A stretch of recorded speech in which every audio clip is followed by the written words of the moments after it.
GKI Batu pada tanggal 4 Juli 2021. Hari ini ketemu lagi dengan Kak Vita, dan Kak Vita akan memandu kalian dalam ibadah hari ini. Nah, adik-adik, sebelum kita memulai ibadah hari ini, Kakak Vita mau bertanya dulu, siapa yang sudah mandi di rumah? Siapa yang sudah sarapan di rumah? Nah, sebelum kita mengikuti kegiatan ibadah kita, mari kita berdoa dulu ya. Lipat tangannya, tutup mata. Terima kasih Tuhan, kami bersyukur atas hari baru yang Engkau berikan kepada kami. Sebentar lagi, kami akan memulai ibadah sekolah minggu kami. Kiranya kasih dan kuasa-Mu menyertai kegiatan kami dari awal hingga akhir nanti. Hanya di dalam nama-Mu kami berdoa. Amin. Mari kita naikkan pujian Yesus Pokok.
Teman-teman, Kak Vita mau bertanya nih sama teman-teman. Kita ini sudah lama gak sih kita sekolah online atau ibadah online di rumah? Sudah lama ya? Nah, tahu gak teman-teman, kenapa ya kok kita ini masih ibadah online terus? Kok kita ini setiap hari harus pakai masker? Mau pergi ke mall, mau pergi ke sekolah yang kakak-kakak sudah sekolah, mau pergi ke gereja, semuanya pakai masker. Padahal kalau pakai masker itu panas ya. Kalau pakai masker itu kalau bernafas kurang lega. Benar nggak teman-teman? Nah, kalau papa mama kalian tahu di rumah ada yang namanya COVID-19 atau yang bernama Corona. Tahu kan teman-teman? Kak Vita tuh berharap sekali, kapan ya Corona itu bisa pergi dari negara kita? Kapan juga Corona itu bisa, kok nggak ada lagi gitu di sekitar kita? Corona itu kita nggak bisa kelihatan karena virusnya kecil, tapi ada orang yang bisa terkena penyakit Corona. Kita selalu berharap pada Tuhan Yesus, kita berdoa pada Tuhan Yesus, Tuhan tolong cepatkanlah dipulihkan negara kita supaya kita tidak lagi memakai masker, kita bisa sekolah, kita bisa sekolah minggu, pergi ke gereja bersama-sama dengan papa mama yang ada di rumah. Sebelum kita mendengarkan firman Tuhan, kita akan menaikkan pujian Tuhan memelihara.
adik-adik, sebentar lagi kita akan mendengarkan firman Tuhan. Tapi sebelumnya, mari kita memanjatkan doa kita bersama-sama kepada Tuhan Yesus. Mari lipat tangannya dan tundukkan kepala. Tuhan Yesus, kami datang kepadamu hari ini. Sebentar lagi kami akan mendengarkan firman-Mu. Engkau yang memberkati kami, sehingga pemberitaan firman-Mu boleh kami terima dengan baik dalam kehidupan kami. Berkati pula Kak Dewi yang akan membawakan firman Tuhan hari ini. Terima kasih Tuhan, kami sudah berdoa. Amin.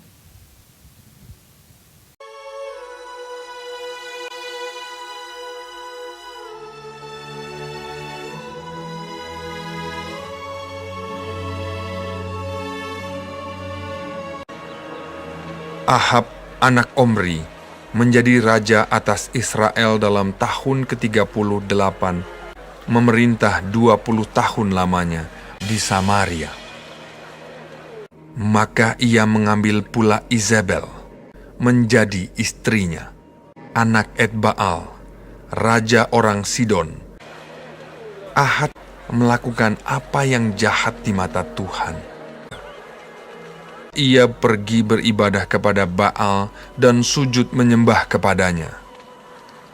Kemudian ia membuat mezbah untuk Baal itu di kuil Baal yang didirikannya di Samaria.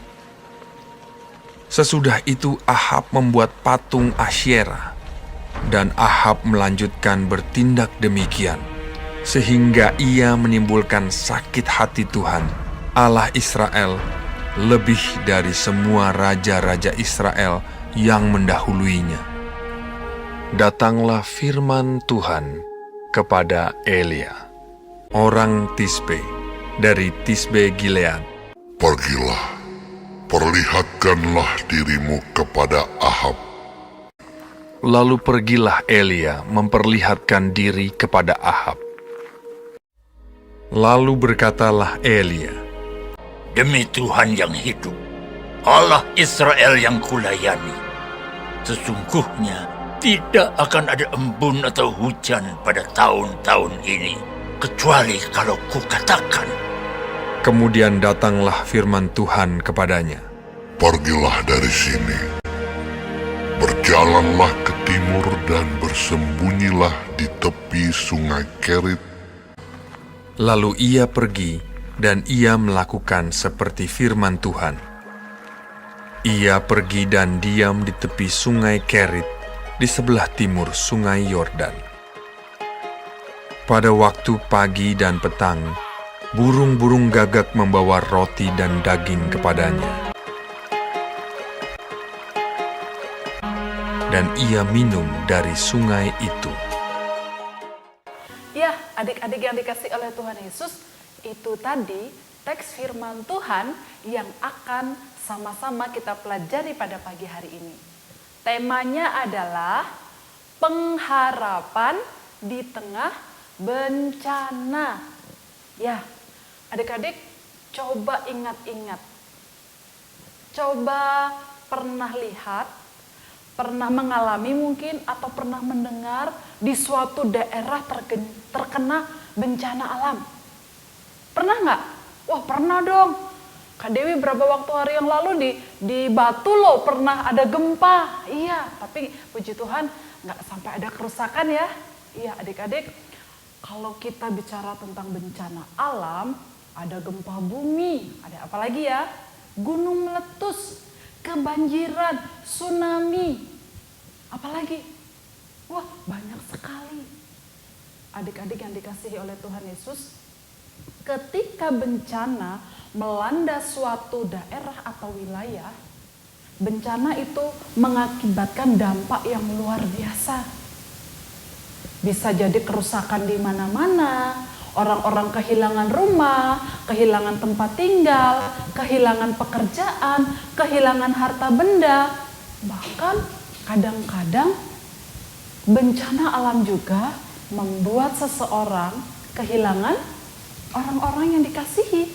Betul sekali. Pada intinya, bencana terjadi membawa sesuatu yang tidak menyenangkan, mengakibatkan banyak hal, banyak kerugian, bahkan juga kesedihan. Nah, melihat bencana-bencana tadi di Alkitab seperti yang tadi kita sudah saksikan dan juga dengarkan di 1 Raja-Raja, ya kisahnya dimulai pada waktu itu bangsa Israel dan siapa? Nabi Elia juga mengalami bencana. Siapa yang tahu bencana apa? Ya adik-adik, kisah ini dimulai ketika Nabi Elia menyampaikan nubuatan Tuhan kepada Raja Ahab. Raja Ahab adalah raja yang memerintah di negeri itu. Nubuatan itu adalah diberikan kepada Raja Ahab, disampaikan kepada Raja Ahab, karena Raja Ahab kedapatan tidak setia kepada Tuhan. Karena Raja Ahab melakukan dosa. Karena Raja Ahab menyembah Baal, bukan menyembah Tuhan. Semua yang dilakukan Raja Ahab membuat Tuhan marah. Dan Tuhan akan menghukum Raja Ahab dan juga bangsa Israel. Yang diutus untuk menyampaikan adalah Nabi Elia. Elia taat, dia pergi menghadap raja dan menyampaikan apa yang Tuhan suruh sampaikan kepada Raja Ahab. Isi nubuatannya adalah di Israel tidak akan ada embun dan hujan dalam beberapa tahun. Apa isi nubuatannya? Di Israel tidak akan ada embun dan hujan selama beberapa tahun. Wow. Adik-adik yang dikasih oleh Tuhan Yesus, sebulan, 2 bulan, atau bahkan mungkin 4 bulan atau setahun gak ada air, gimana rasanya? Kita kesusahan, apalagi dikatakan bertahun-tahun. Tidak akan ada embun, tidak akan ada hujan. Ini berarti apa? Berbahaya. Yang menanam tidak akan menuai. Bagaimana akan menuai? Bahkan mungkin sungai-sungai akan kering. Berarti hewan ternak tidak bisa minum. Bahkan mungkin juga semua orang mengalami kesulitan dan tidak akan ada kehidupan. Tapi Elia menyampaikan ini karena kesalahan-kesalahan atau dosa-dosa yang dilakukan oleh Raja Ahab. Tetapi Ahab tidak peduli. Dia mementingkan dirinya sendiri. Dan betul, Tuhan menghukum bangsa ini dengan bencana kelaparan. Karena hujan yang tidak kunjung datang beberapa tahun mengakibatkan negeri itu kelaparan. Semua orang, semua ternak dan imbasnya kemana-mana termasuk Elia. Elia juga mengalami keadaan ini. Tapi yang membuat berbeda adalah ketika diperhadapkan dengan situasi yang tidak mudah ini, situasi yang sulit ini, kelaparan di mana-mana, Elia tetap percaya. Elia tetap berharap bahwa Tuhan akan menolong saya, bahwa Tuhan akan memelihara saya. Itulah pengharapan Elia. Kira-kira Tuhan menolong Elia enggak ya? Iya, betul adik-adik. Tuhan memperhatikan Elia. Tuhan mengasihi Elia. Karena Elia adalah orang yang setia. Tuhan berfirman kepada Elia, pergilah ke tepi sungai Kerit. Elia taat, dia pergi ke tepi sungai Kerit. Ke tepi sungai Kerit, dan benar, di sana ada sungai yang mengalir yang cukup air. Di sana Elia bisa minum dan tidak akan kehausan. Lalu bagaimana kalau Elia lapar? Dia mau makan apa? Tenang.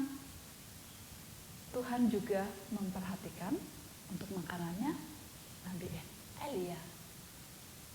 Iya, betul sekali. Tuhan mengutus burung apa? Burung apa? Burung yang warnanya hitam. Menakutkan burungnya, tetapi Tuhan pakai loh burung ini untuk memelihara Elia. Burung gagak.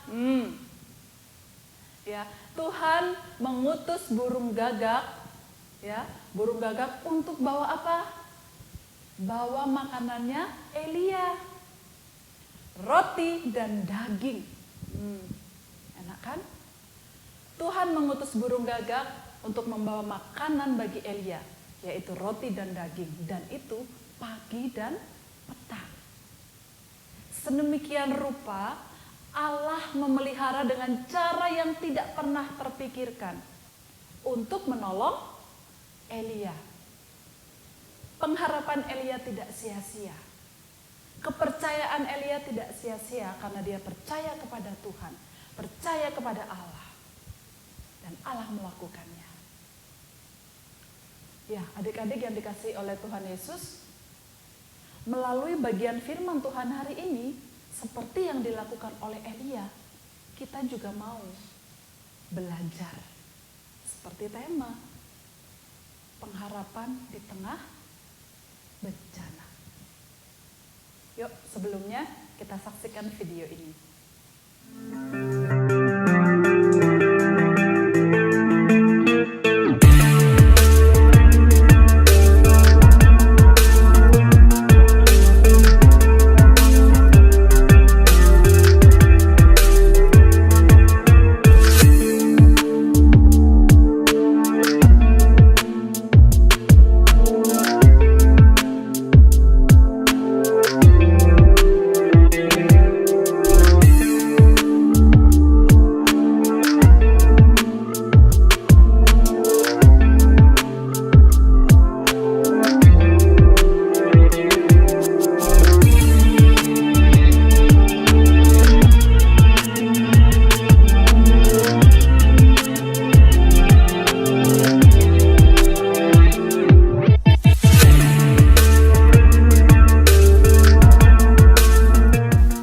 Adik-adik yang dikasihi oleh Tuhan Yesus, sudah menyaksikan video tadi bukan?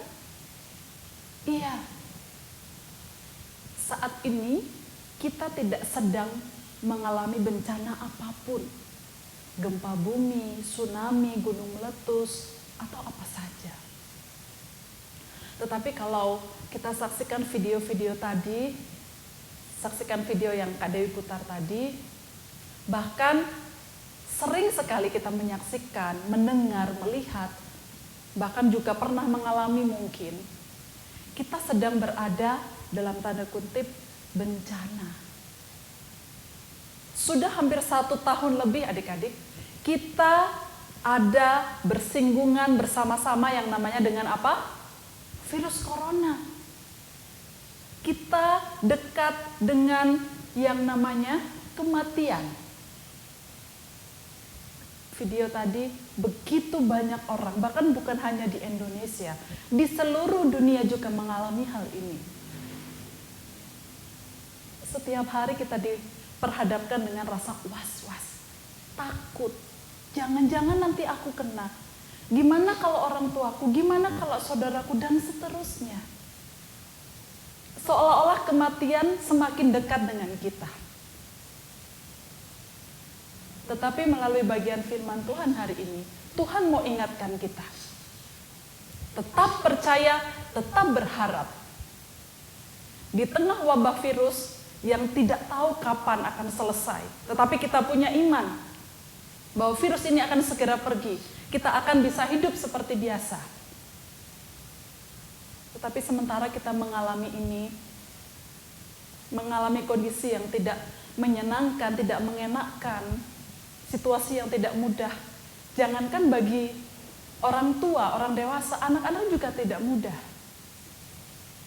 Tetapi melalui kebenaran firman Tuhan hari ini, yuk sama-sama kita belajar. Adik-adik di rumah belajar. Orang tua kita semua juga belajar. Masih ada Tuhan. Masih ada pengharapan. Kalau kita masih sehat hari ini, itu karena Tuhan. Kalau kita masih diberikan kesehatan, kekuatan, tidak kena virus corona, itu karena kebaikan Tuhan. Tuhan yang memelihara kita. Lalu apa yang harus kita lakukan? Tetap pegang teguh janji firman Tuhan. Seperti Elia, miliki pengharapan sungguh di dalam Tuhan. percaya sungguh-sungguh kepada Tuhan. Dan itu diwujud nyatakan dalam kehidupan rohani kita sebagai anak-anak Tuhan. Melalui berdoa, bersekutu bersama, bersekutu di rumah dengan keluarga, ajak papa mama setiap hari untuk berdoa. Memohon perlindungan Tuhan. Ya. Nah, adik-adik, jangan pernah putus asa. Jangan pernah menyerah. Situasi dan kondisi sulit apapun saat ini, miliki selalu pengharapan di dalam Tuhan Yesus. Percaya bahwa bahwa Tuhan akan senantiasa menolong kita semua. Menolong adik-adik, menolong Kak Dewi, menolong keluarga kita, dan menolong kita semua. Amin.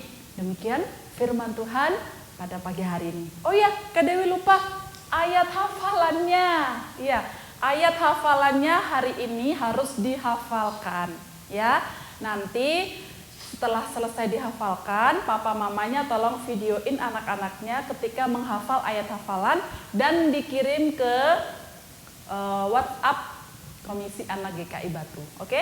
Ya. Ayat hafalannya adalah Mazmur 46 ayat 2a. Apa? Mazmur 46 ayat 2a. Allah itu bagi kita adalah tempat perlindungan dan kekuatan. Sekali lagi ya. Mazmur 46 ayat 2a. Allah itu bagi kita adalah tempat perlindungan dan kekuatan. Mari kita berdoa. Tuhan Yesus, terima kasih, kami sangat-sangat bersyukur. Terima kasih untuk firman Tuhan yang boleh kami dengarkan, boleh kami pelajari pada hari ini.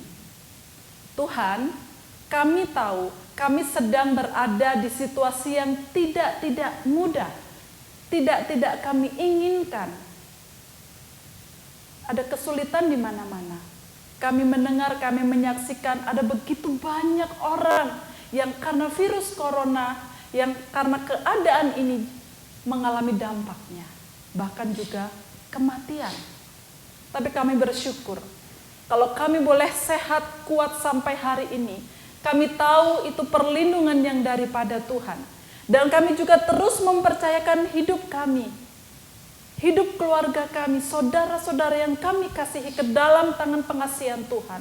Kami percaya bahwa Tuhan akan melindungi mereka, menjaga mereka. Kami sungguh-sungguh berharap hanya kepada Tuhan. Tidak ada satupun yang dapat kami andalkan di dunia ini. Tidak ada satupun keadaan tanpa kontrol Tuhan. Untuk itu Tuhan, kasihanilah kami anak-anak-Mu. Ampunilah kami Tuhan. Tolong kami supaya kami menjadi anak-anak Tuhan yang sungguh-sungguh percaya, memiliki pengharapan di dalam Tuhan. Jadikan kami anak-anak Tuhan yang terus bertumbuh. Di tengah situasi yang tidak mudah saat ini, kami mau iman kami, kepercayaan kami, pengharapan kami di dalam Tuhan terus bertumbuh. Kami berdoa untuk orang-orang yang kami kasihi. Berkatilah orang tua kami, sanak saudara kami, kakak adik kami. Tuhan menjagai mereka, Tuhan memberkati mereka. Terima kasih Tuhan Yesus, kami sangat bersyukur untuk firman Tuhan hari ini. Dalam nama Tuhan Yesus, kami berdoa dan mengucap syukur. Amin. Nah, kita tadi sudah mendengarkan firman Tuhan.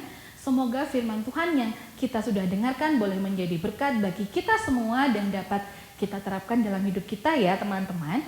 Dah, sekarang waktunya kita mengumpulkan persembahan dan saatnya kita naikkan pujian persembahan.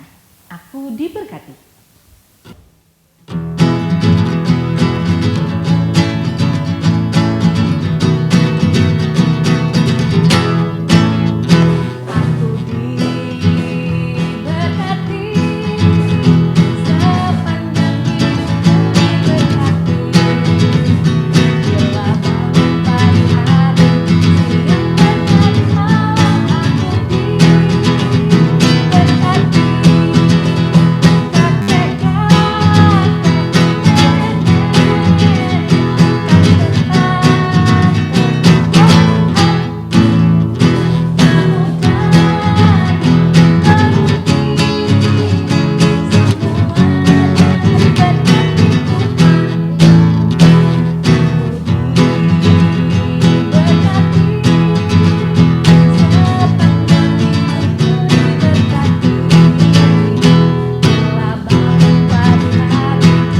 persembahan dan syafaat kita. Terima kasih Tuhan atas firman yang telah Engkau dengarkan. Saatnya kita masuk dalam doa persembahan dan syafaat. Mari kita lipat tangannya dan tutup mata. Terima kasih Tuhan atas firman yang telah kami dengarkan hari ini. Dan kami telah mengumpulkan persembahan dari berkat yang telah kami terima. Biarlah berapapun yang kami berikan ini bermanfaat buat pelayanan-Mu di tempat ini. Terima kasih untuk hari ini karena Tuhan sudah baik bagi kami.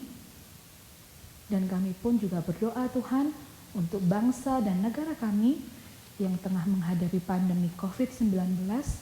Kiranya Engkau memulihkan dan memampukan kami Tuhan dalam segala aspek kehidupan kami, sehingga kami bisa bersekolah kembali seperti semula Tuhan. Terima kasih Tuhan untuk ibadah hari ini, karena di dalam nama-Mu Tuhan kami berdoa. Amin. Nah, kita tadi sudah menaikkan pujian, sudah memberikan persembahan, sudah mendengarkan firman Tuhan. Waktunya kita mengakhiri ibadah sekolah minggu kita hari ini. Tapi sebelumnya, Kak Vita akan mengajak teman-teman untuk bangkit berdiri dan kita akan menaikkan pujian Tuhan Yesus baik.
adik-adik semua yang mengikuti ibadah sekolah minggu kita dari awal sampai akhir. Jangan lupa tetap pakai masker, jaga jarak dan cuci tangan. Dan jangan lupa ayat hafalan yang tadi sudah disampaikan oleh Kak Dewi. Oke teman-teman, nah sampai jumpa pada kebaktian kita ibadah minggu pada minggu depan. Bye-bye.